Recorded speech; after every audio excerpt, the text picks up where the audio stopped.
presented by DD Films Maithili.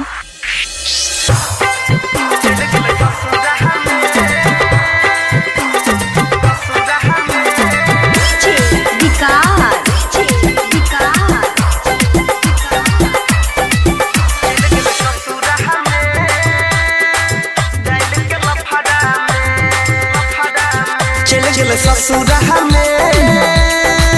दिल लगे चादा में डाइल के लफड़ा में चले ससुरा में दिल लगे चादा में डाइल के लफड़ा में गाँव वाली छौरी से करे रही है प्यार छोड़ के हमारा चल गेल ससुराल याद में ओकरा कानत रहिए हम छोड़िया के आई तनियो रे गम चल गेल ससुराल में दिल लगे चादा में डाइल के लफड़ा में चल गेल ससुराल में दिल लगे चादा में डाइल के लफड़ा में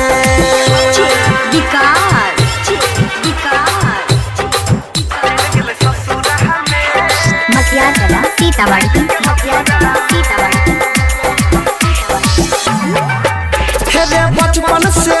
तो हमारा संग में हंस त खेल रहल रे हंस त खेल रहल रे अरे दिल से हमारा खेल गेल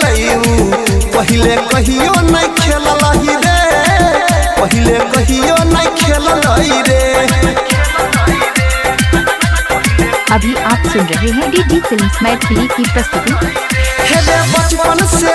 तो हमारा संग में हंस त खेल रहल रे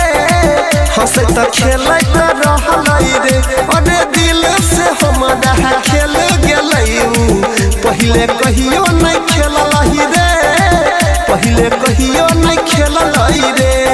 हमारा संग छौरी कल पे खेलवार कलिए भरोसा निकल गेल गदेदार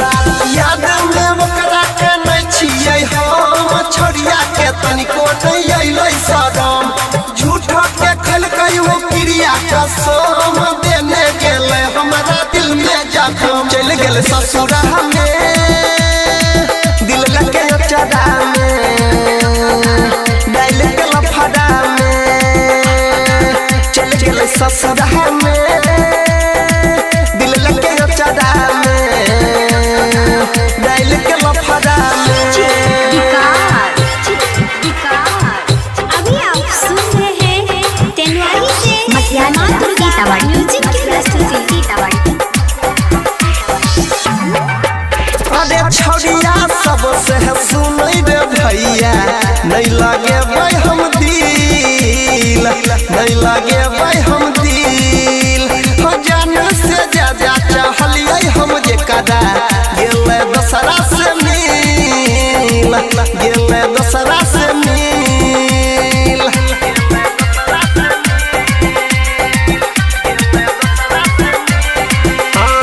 छौड़िया सबसे सुनै रे भैया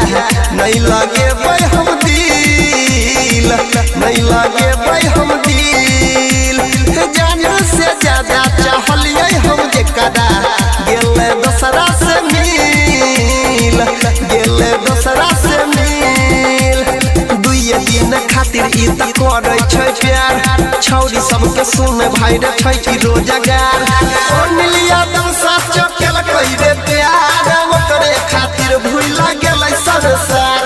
राइटर अंकित बाबू दिल कइ बिगार परवीन देवेंद्र संगे गेलै फरार चल गेल ससुरा में